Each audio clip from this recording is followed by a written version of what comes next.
जय हिंद साथियों, स्वागत आप सभी का आपके अपने यूट्यूब चैनल बिग जोश में। साथियों, उम्मीद करता हूं कि आप सभी स्वस्थ होंगे। तो साथियों, आज की इस वीडियो लेक्चर में हम डिस्कस करने वाले हैं 23 अगस्त के महत्वपूर्ण करंट अफेयर के बारे में, जो कि आने वाली परीक्षाओं की दृष्टि से अत्यंत महत्वपूर्ण होने वाली है। तो आइए देखते हैं। जैसे हमारा पहला प्रश्न है, हाल ही में पहला राष्ट्रीय अंतरिक्ष दिवस कब मनाया गया है? देखिए, पहला राष्ट्रीय अंतरिक्ष दिवस है, इसलिए हमारा ये इम्पोर्टेंट हो जाता है। तो याद रखिएगा, आज ही के दिन 23 अगस्त को जो है कि पहला राष्ट्रीय अंतरिक्ष दिवस के रूप में मनाया गया है। ये काफ़ी इंपॉर्टेंट हो जाता है आने वाली एग्ज़ाम की दृष्टि से। तो आइए इसके बारे में थोड़ा डिटेल में समझते हैं। बात करते हैं 14 जुलाई को। कब? 14 जुलाई को जो है कि चंद्रयान 3 को भेजा गया था, जो कि 23 अगस्त को यानी कि आज ही के दिन चंद्रमा के दक्षिणी सतह पर पहुंचा था, तथा जिस स्थान पर लैंड किया था उस स्थान को जो है कि शिव शक्ति, कौन सा? शिव शक्ति पॉइंट के नाम से जाना जाता है। तो ये भी याद रखिएगा, आपसे एग्जाम में क्वेश्चन पूछ सकता है कि जिस सतह पर जो है कि चंद्रयान 3 लैंड किया था उस सतह का नाम क्या रखा गया है? तो शिव शक्ति पॉइंट रखा गया था। और नेक्स्ट ये भी याद रखिएगा, सतीश धवन अंतरिक्ष केंद्र से जो है कि चंद्रयान 3 को भेजा गया था। कहाँ से? सतीश धवन अंतरिक्ष केंद्र से। तो याद रखिएगा। बात करते हैं लैंडर की। उसमें लैंडर और रोवर 2 थे।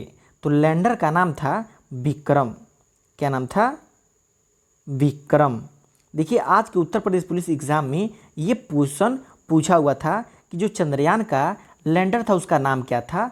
तो लैंडर का नाम था विक्रम। और रोवर का क्या नाम था? रोवर का नाम था प्रज्ञान। तो याद कर लीजिएगा, ये इंपॉर्टेंट क्वेश्चन हो सकता है एग्जाम के पॉइंट ऑफ व्यू से। नेक्स्ट हमारा क्वेश्चन हो जाता है, हाल ही में 26वें CEAT men's international cricketer of the year award से किसे सम्मानित किया गया है? तो रोहित शर्मा को जो है कि हाल ही में 26वें CEAT men's international cricket of the year award से सम्मानित किया गया है। और साथ में ये भी याद रखिएगा कि अंतर्राष्ट्रीय क्रिकेट में जो है कि 600 से अधिक छक्के लगाने वाले पहले बल्लेबाज हो गए हैं हमारे रोहित शर्मा। तो ये भी आपको याद रखना है। नेक्स्ट हमारा होता है, भारत का पहला संविधान संग्रहालय किस राज्य में स्थापित किया जाएगा? तो अभी स्थापित नहीं हुआ है, इसको स्थापित किया जाएगा।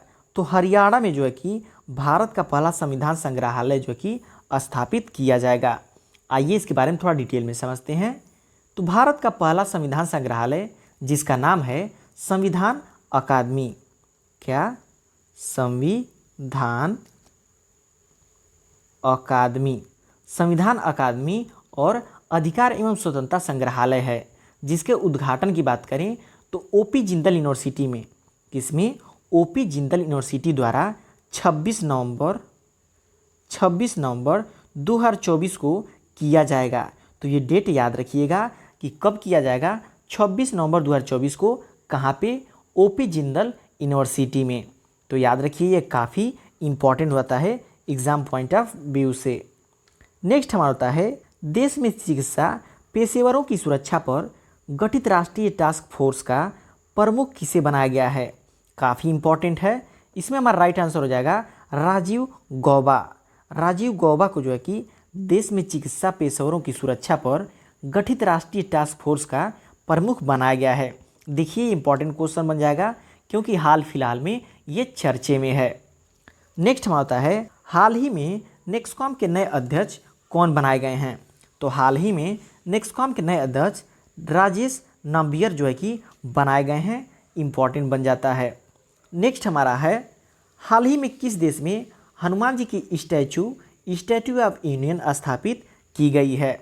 तो हाल ही में जो है कि यूएसए में, अमेरिका में जो है कि हनुमान जी की तीसरी, अमेरिका की हो जाएगी तो थर्ड, ये अमेरिका की सबसे बड़ी ऊंची मूर्ति हो जाएगी, जिसकी ऊंचाई की बात करें तो हमारा 90 फीट है। कितना? 90 फीट हो जाता है। अगर बात करें देवताओं की तो उसमें ये फर्स्ट पे आ जाएगा, सबसे ऊंची फर्स्ट ये मूर्ति हमारी हो जाएगी। तो याद रखिएगा। नेक्स्ट हमारा है, हाल ही में किसे IORA Indian Ocean Rim Association सचिवालय का डीजी बनाया गया है? तो काफ़ी ये इम्पॉर्टेंट हो जाता है। तो संजीव रंजन को जो है कि इंडियन ओशियन रिम एसोसिएशन का सचिवालय का डीजी बनाया गया है, याद रखिएगा। नेक्स्ट हमारा होता है हाल ही में मध्य प्रदेश सरकार ने किसे लता मंगेशकर पुरस्कार, देखिए काफ़ी इंपॉर्टेंट होता है, लता मंगेशकर पुरस्कार 2023 से सम्मानित करेगा। तो के.एस. चित्रा को जो है कि मध्य प्रदेश सरकार ने जो है कि लता मंगेशकर पुरस्कार से सम्मानित करेगा। नेक्स्ट हमारा हो जाता है हाल ही में जारी इंडियन ट्रैवल अवार्ड में सर्वश्रेष्ठ हवाई अड्डे का खिताब किसने जीता है, काफ़ी ये इंपॉर्टेंट हो जाता है। तो राजीव गांधी इंटरनेशनल एयरपोर्ट ने जो है कि हाल ही में जारी इंडिया ट्रैवल अवार्ड में सर्वश्रेष्ठ हवाई अड्डे का खिताब जीता हुआ है। साथियों यहाँ पे ये भी ध्यान रखिएगा कि आज के Uttar Pradesh police exam first shift में ये क्वेश्चन पूछा गया था कि भारत का पहला एयरपोर्ट कौन सा था, तो हमारा वहाँ हो जाता है मुंबई। मुंबई जो है कि भारत का पहला एयरपोर्ट हो जाता है, तो याद रखिएगा। नेक्स्ट हमारा होता है हाल ही में 19वें CII भारत अफ्रीका व्यापार सम्मेलन का उद्घाटन किसने किया है, तो जो है कि भारत के उपराष्ट्रपति जगदीप धनखड़ जी ने जो है कि किया है, याद रखिएगा। काफ़ी इंपॉर्टेंट क्वेश्चन हो जाता है। और देखिए यहीं पे आज के UPP एग्ज़ाम में सेकेंड शिफ्ट में पूछ दिया था कि भारत के गृह मंत्री कौन हैं, गृह मंत्री कौन हैं, तो हमारे अमित शाह जी हो जाते हैं। तो देखिए यहाँ पे उत्तर प्रदेश पुलिस एग्ज़ाम से 2 क्वेश्चन आपको मिल गए, तो याद रखिएगा इससे अन्य शिफ्ट में भी क्वेश्चन देखने को मिल सकते हैं। नेक्स्ट हमारा है हाल ही में ESIC कर्मचारी राज्य बीमा निगम के DG कौन बने हैं, काफ़ी इंपॉर्टेंट होता है। तो अशोक कुमार सिंह, कौन, अशोक कुमार सिंह जो है कि हाल ही में ESIC कर्मचारी राज्य बीमा निगम के DG बने हैं। नेक्स्ट हमारा हो जाता है 2024 में 9वें ICC T20 mains world cup कहाँ पर होंगे, काफ़ी इंपॉर्टेंट होता है। यदि खेल से आपके एग्ज़ाम में क्वेश्चन पूछता है तो ये क्वेश्चन जरूर पूछेगा कि 2024 में 9वें ICC T20 women's world cup कहाँ पर होंगे, तो UAE में होंगे। UAE में जो है कि 2024 के 9वें ICC T20 women's world cup होंगे। नेक्स्ट हमारा हो जाता है अगस्त 2024 में नेपाल के विदेश मंत्री की भारत यात्रा के दौरान भारत नेपाल से कितने मेगावाट अतिरिक्त बिजली खरीदने पर सहमत हुआ है, काफ़ी इंपॉर्टेंट होता है। तो 251 मेगावाट, कितना, 251 मेगावाट जो है कि नेपाल से अतिरिक्त बिजली खरीदने पर सहमति हुआ है। नेक्स्ट हमारा होता है हाल ही में तीसरी भारत जापान 2+2 मंत्री स्तरीय वार्ता कहाँ आयोजित की गई है, तो न्यू दिल्ली में जो है कि भारत जापान की तीसरी 2+2 मंत्री स्तरीय वार्ता जो है कि आयोजित किया गया है। नेक्स्ट हमारा होता है 17वें नेशनल फिल्म अवार्ड में बेस्ट पॉपुलर फिल्म का अवार्ड किसने जीता है, तो कांतारा ने जो है कि 17वें नेशनल फिल्म अवार्ड में बेस्ट पॉपुलर फिल्म का अवार्ड जीता हुआ है।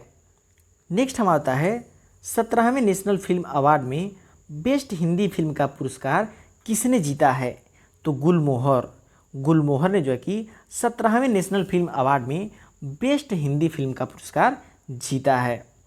नेक्स्ट हमारा होता है निम्न में से किसने बेस्ट डेब्यू फिल्म का अवार्ड जीता है, तो फौजा ने जो है कि बेस्ट डेब्यू फिल्म का अवार्ड जीता है। तो देखिए फिल्म इंडस्ट्री से आपके एग्ज़ाम में यदि क्वेश्चन बनता है तो 70वें जो है कि फिल्म फेस्टिवल अवार्ड से आपके एग्ज़ाम में क्वेश्चन 100% पूछा जाएगा। नेक्स्ट हमारा होता है सामाजिक और पर्यावरणीय मूल्यों को बढ़ावा देने वाली सर्वश्रेष्ठ गैर फीचर फिल्म का अवार्ड किसे दिया गया है, तो काफ़ी इम्पॉर्टेंट हो जाता है। तो इसमें हमारा राइट आंसर ऑप्शन डी हो जाएगा। कच्छ एक्सप्रेस को जो है कि सामाजिक और पर्यावरणीय मूल्यों को बढ़ावा देने वाला सर्वश्रेष्ठ गैर फीचर फिल्म अवार्ड से सम्मानित किया गया है। नेक्स्ट हमारा है निम्न में से किसने बेस्ट म्यूजिक डायरेक्टर का अवार्ड जीता है। देखिए डायरेक्टर से भी क्वेश्चन पूछता है, डायरेक्टर भी इम्पॉर्टेंट हो जाते हैं। तो पूछा है बेस्ट म्यूजिक डायरेक्टर का अवार्ड, तो प्रीतम, AR रहमान, ये दोनों ने जो है कि बेस्ट म्यूजिक डायरेक्टर का अवार्ड जीता, इसलिए राइट आंसर हमारा डी हो जाएगा। नेक्स्ट और लास्ट होता है 17वें नेशनल फिल्म अवार्ड में बेस्ट एडिटिंग का अवार्ड किस फिल्म ने जीता है, काफ़ी इंपॉर्टेंट होता है बेस्ट एडिटिंग का। तो तो बेस्ट एडिटिंग का अवार्ड जो है कि ऑटम ने जीता हुआ है। तो साथियों ये रहे आपके top 20 most important current affair जो कि परीक्षाओं में पूछे जा सकते हैं और आप सभी देख सकते हैं इस करंट अफेयर से 2 आपके एग्जाम में क्वेश्चन पूछे गए थे। तो उत्तर प्रदेश पुलिस री एग्जाम के लिए ये करंट अफेयर काफ़ी इंपॉर्टेंट हो जाता है। तो वीडियो आपको कैसा लगा कमेंट करके जरूर बताइएगा। चैनल पर नए हैं तो सब्सक्राइब जरूर कर लीजिएगा।